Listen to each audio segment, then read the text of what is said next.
As those of you who watch the show know that we have a couple of publishers that are friends of the show. One of them is BK Royston Publishing, and the other one is She Publishing LLC. So tonight we have an author from both of those publishing houses. This one is from BK Royston Publishing, and her name is Janet. And I'm not sure how to pronounce the last name. I think it's C, but I'm not sure. And the Stanley. So Janet, tell us to be sure how we pronounce your name, because I don't want to butcher it. Uh-oh, we don't have a sound. You pronounce my name like the alphabet, C. Oh, okay, see, because it's spelled S-E-A-Y. So I was like, okay, is it two syllables or one? But it's pronounced. The Y is silent. Okay, so Janet Seay-Stanley. So welcome to Black Authors Matter TV. Oh, thank you. And you have a new book, and you published through BK Royston. Now, is this your first book, period? Your first book with BK Royston, or have you published other books? This is my first book, period. Oh, okay. Okay. Wow. Well, what inspired you to become an author? I'm sorry? What inspired you to become an author? Oh, well, I just kind of got a little tired of listening to racism and hate, so I thought I'd write something about it. And your book is called A Cup of Love. Mm-hmm. So do you have a copy of your book with you? Yes, I do. Oh, okay. Now, can you hold it up a little higher so we can see the whole cover? There we go. Joy, love, peace, self-control, and respect. Okay, now this it's kind of like the fruits of the spirit, but not the actual ones, but it's a list of things that can be the outgrowth of love or lead to love. Mm-hmm. That people can work on. Okay. All right. So who's your target audience for your book? My target audience is racists and Blacks who commit crimes on Blacks. And the main point I would like for everybody to know is that God is a cup of love. That's why I have spiritual principles in here where we can learn spiritual principles, what we need to do every day. Okay. Wow, so those are two pretty difficult target audiences because you're going for racists and you're going for Blacks who commit crime against other Blacks. So what made you decide to target those specific groups instead of maybe targeting I hate to say an easier group, but maybe a more receptive group? Mm-hmm. Well, I guess I'm kind of radical anyway. But one day I came home from work and I was listening to the radio and I can't think of the comedian's name right now. He was a white comedian and he was talking about how he would still, stick a pitchfork in Blacks, even after they've been hung. And I got home and talked to my husband about it, and I just couldn't stop crying. So that's always been on my mind. And as far as the Black on Black crime, that's an everyday, every morning thing that I wanted us as Blacks to, see what we're doing and kind of work on trying to better ourselves. Yeah, the thing about a target audience is they may or may not find the topic, or you may not be able to reach them with your book, but you may be able to reach other people who are sensitive to the topic. But I don't think a racist would, I think they want to be the way they are. And They might you- have to have one of those road to Damascus type experiences to change. Maybe, yeah, you know, you might think you looking at a person and you might think they're not racist and they might be racist. So who's to say whether they're racist or not? But once they read this book, I feel that, you know, it could help them out as far as loving, loving more, their brothers and sisters more. Well, from your lips to God's ears, um, that's something that they could benefit from. So the person who, do you remember the comedian's name that was telling the joke that you were talking about? And when was it? When was it recently? I think it was around, most likely, maybe 2009, 2008. If I saw his picture, I could say his name, but Okay. So I yeah, just they talked about it on the news, on the radio. It was a widespread talk. okay. Mhm. Now, was this a national comedian or someone local? Oh, and where are you located? I'm here in Franklin, Kentucky now. I've been here 5 years. I'm from Nashville. Oh, okay. All right. Mhm.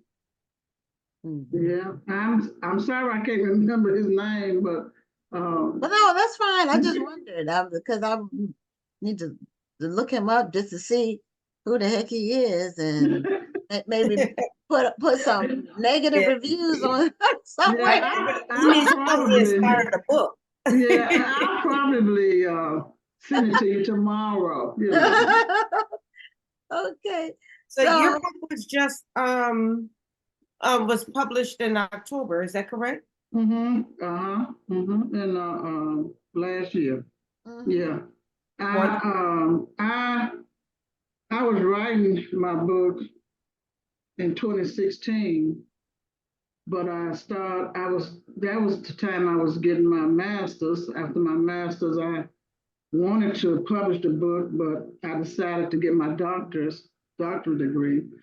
And so after that, I said, well, let me go on and, publish this book because I wanted people to um, understand that, it's not good to hate, Right. period. I mean, I don't care who you are. Oh, no, you're absolutely right. And I feel like, and the only reason I asked about the target audience is because, like I said, those are pretty challenging audiences, but at the same time, they're the ones who need to hear the message. Uh-huh. So, what my hope is that somebody picks up the book and to read it, but then they pass it to somebody who really needs to receive the message. Yeah, that's the way I feel. Everybody's not going to read it. Everybody's not going to like it. But I was inspired to write this book, and um, I'm just trying to show that they can, come out of the hate that they have, whether they're white or whether they're black. Absolutely. Mhm. So how did you connect with BK Royston Publishing? They've published a couple of hundred authors. And she comes to the National Black Book Festival every year and brings some of her books with her and some of her authors with her. So, and she'll be back again this year. Mhm. So, Julia, because it's Mhm.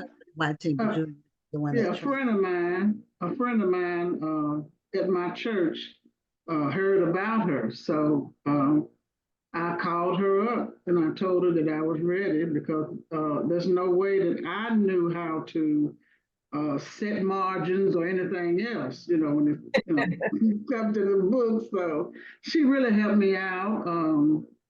And I really didn't care how much I had to pay. I just know that um, if I'm inspired to write this book, that the Lord would make sure I have the money. And he did. So when the book came to my house, I was like, I can't believe it. I really can't. And I still can't. It's like a baby was born, right? You just birthed Yeah. your story, you birthed your child.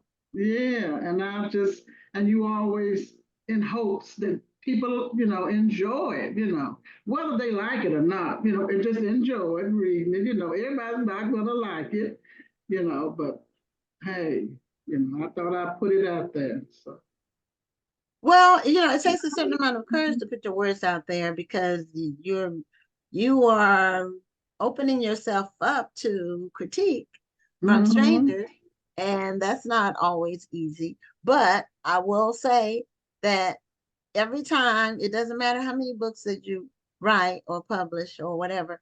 I have 15 books, and every single time is like the first time. Wow. Oh my Single time is goodness. like the first time. When you open the box and you see your work, your finished product, it It's a doesn't get old. It hasn't gotten old yet. And I don't know, when I get to maybe 50 books, I don't know if I'm gonna get that far, Oh my goodness. but I didn't know I was gonna get to 15. So I thought when I did my first one, I thought that was it. I've done it. I've got this book. And then, then you get other ideas for books. That's Mhm. the way that works. Um, But that feeling of accomplishment and pride is that it never never get right. old. lose it. It does not get old at No, all. it I mean, never. every time I hold one of my books and I know that I wrote it, I edited it, I designed it, whatever it is. I'm like, I did that, and you're holding it. So it's a beautiful. Right. So, Right. so congratulations on just getting past that hurdle of just having an idea and actually executing that idea. Because there are so many people out there who have been saying for years, I think I want to write a book, or I thought about writing a book, or one day I'm gonna write a book. And they've been writing those same 5 pages for the past 10 years. And they haven't done anything with them. So I really am happy that you got over that hurdle and actually execute. Do you feel Thank that you. you're in the literary industry to stay now? Are you working on anything new? Um, yeah. I do a lot of clergy work. So if I write another book, I would have to do it in between times. Uh, like the last past 2 or 3 weeks, I've been to 11 funerals. Oh So wow. yeah, those are things that I have to do. Uh, I wish it was marriages instead of funerals, but Yeah. but no. But I would hope to write another book. So what made you do your title? Did you come up with your title, or did BK Royston help you develop your title? Well, that's my title because I wrote something years ago and I called it a cup of love because um, I asked God to show me the love that He has for us, and He showed me the time before He even made us. He made sure He had all the resources here for us. That's the main love right there. Mm. Well, that is the truth. And one thing that I find when I go on road trips or cruises, or recently I went to Alaska, and just God's paintbrush is unmatched. Unmatched. I mean, when you look at when you go somewhere that's not developed, the head where all the trees haven't been cut down, and the cement has been poured, but it's just pretty much close to its natural state. That's where the real beauty is. Oh yeah, yeah. I've been on just a couple of cruises. I hope to go on more. You said Alaska? Yes, that's Oh my best. I wow. think that's my best one. I've been on eight. It's not as bad as you think it is. No, it's you. They only cruise in the summer months, which is not. It's like 60 degrees, so it's not super cold, Okay. and it's just absolutely beautiful. It's the most beautiful cruise, and that's the first time I was in the Pacific Ocean as opposed to the Atlantic, because all my other cruises were the Caribbean or Mhm. Central America, or But this is the first time going across the Pacific Ocean, and it's And I was expecting the waters to be a little choppier, but they weren't. They weren't at all. Okay. And we actually saw like ice floating in glaciers before we even got to where we were going to our destination. That would be an amazing sight to see. It is amazing. It's just Yeah, I'm gonna think it about is going there amazing. too. And a lot of the when you get off and you tour, you see we went on a hiking tour, and then the tourists took us all over this particular area. There's tons of lakes in Alaska, which I never even thought about. But Okay. there's mountains and lakes, mountains and lakes. Some of them have ice on them, ice on the top, ice just like on the sides. They have, the water runs off. It's like a fall because when the water melts in the top, it comes down and falls. And they have like a little area that's like almost like a beach. It's it's amazing. So you saw a lot of glaciers? We saw a lot of glaciers. We got to eat seafood. We went to a seafood feast that they had just caught what we ate. Like Gwen, So, you didn't take a piece of the glacier and chill your drink with it, did you? no, but I did get some souvenirs. But you heard about that, right? When Martha Stewart did that? No, I didn't hear Yeah, about she that. went on some cruise, and I don't know how she got a piece of ice from a glacier, but Okay. she took a piece of the ice and she chilled her drink with it, and she took a picture with it, and then all these people started jumping on her, saying that she was killing the environment and she needed to leave the glaciers alone. Oh, the glaciers are big. I mean, you get a little piece of it.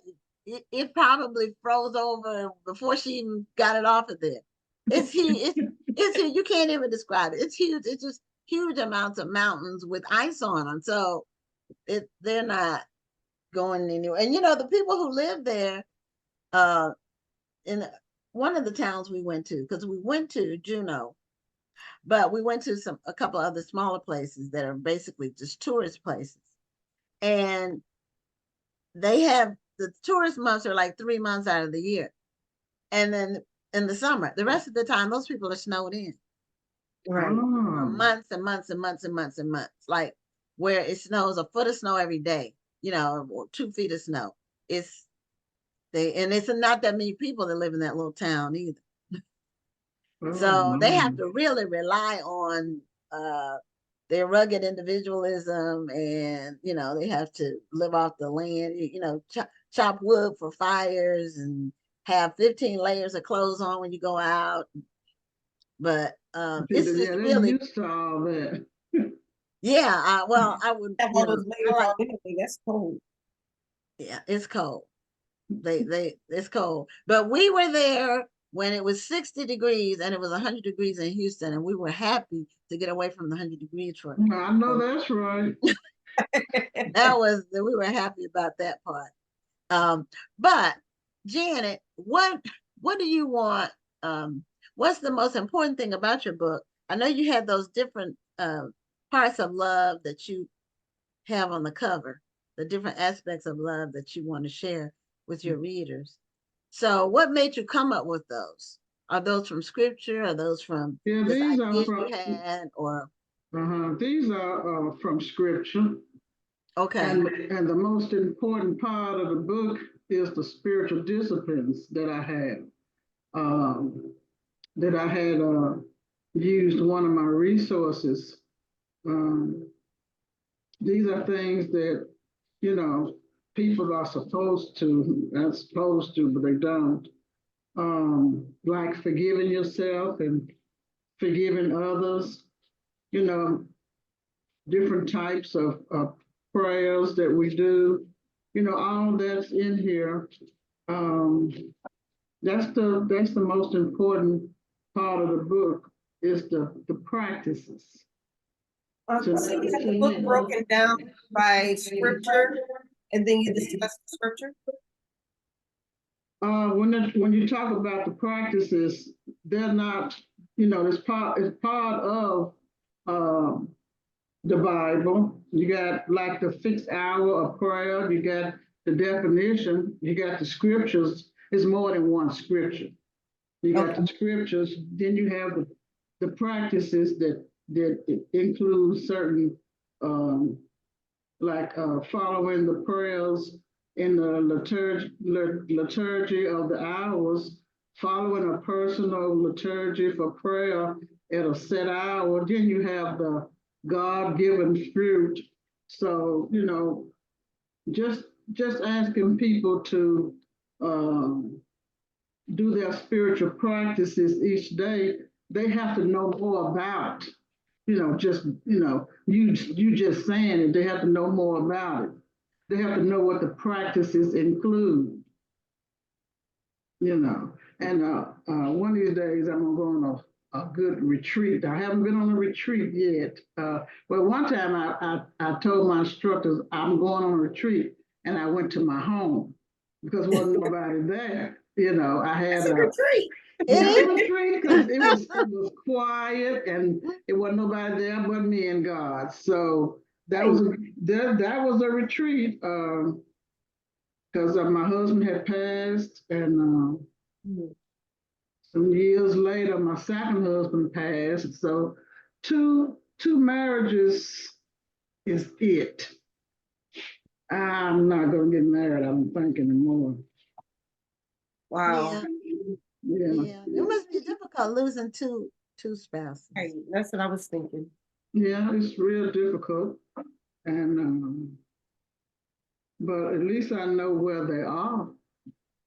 Yeah, that's true. Mhm. And did you lose them to illness or accident or?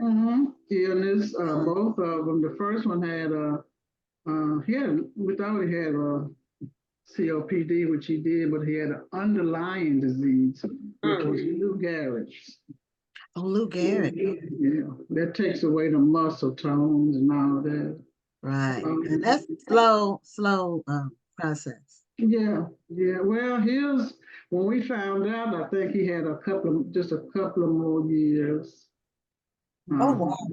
Mm-hmm. So it was kind of further along when you By the time it was diagnosed, I guess. Yeah. And we really didn't know what it was, and they didn't either until they done a couple of myograms and stuff like that. My second husband, he passed. He had they were supposed to put 3 stents in. They done 2, but the last one, that day he didn't quite make it. So as a matter of fact, that was 2 years. Well, that was in 22. Oh, okay. Yeah. Oh, I'm sorry for your losses. I know this is difficult. Losing a partner like that is challenging. So,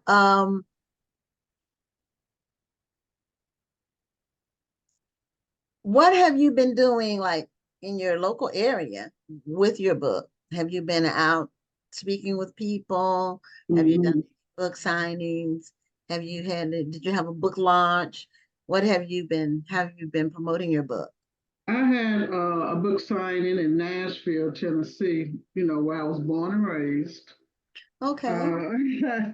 And then I had one here in Kentucky, and I went to the library here to ask, would my book be in their library? How would my book get in their library? And she said, they go by reviews. So people would have to review the book on Amazon.com. I said, oh, okay. So that was it. So I'm looking forward to going to what is it? It's a author expo in Birmingham, Alabama on March 9th. And that'll be my first time going out, with my book. As far as, that's about 5 hours away from here. Right.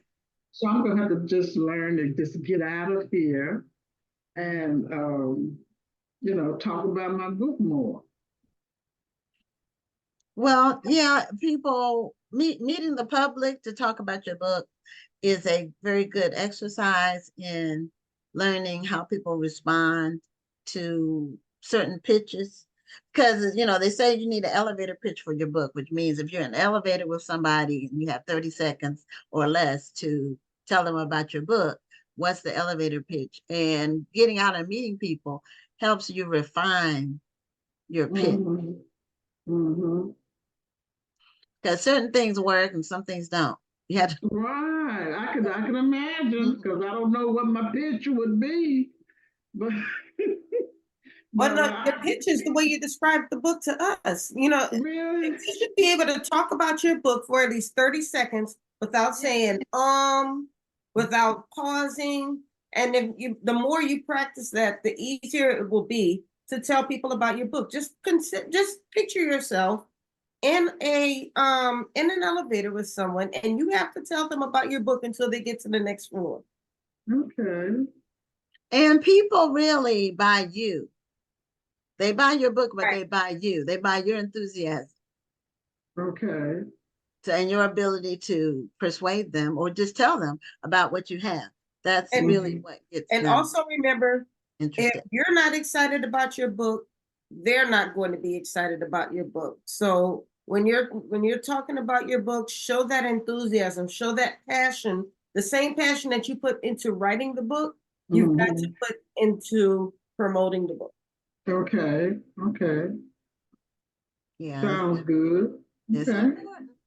Well, we're at the end of our interview time, but we are excited always to have authors through BK Royston Publishing. And tonight we had Janet Seay-Stanley and her book. Show your book cover again, Janet, for us. A Cup of Love. And it's about love, joy, peace, self-control, and respect. Hold it back toward you, like in front of you. And hold it up a little bit more so people can see the whole cover. There we go. Yeah. That's Okay. better. That's better. So thank you so much for being a guest on the show, and much success with your book and your promotion. And just remember to refine your elevator pitch. Thank you so much for the information. Thank you. Thank you for being on the show, and congratulations on publishing your first book. And we hope to see much more from you. Okay. Thank you. Thank you. Have a great night. All right.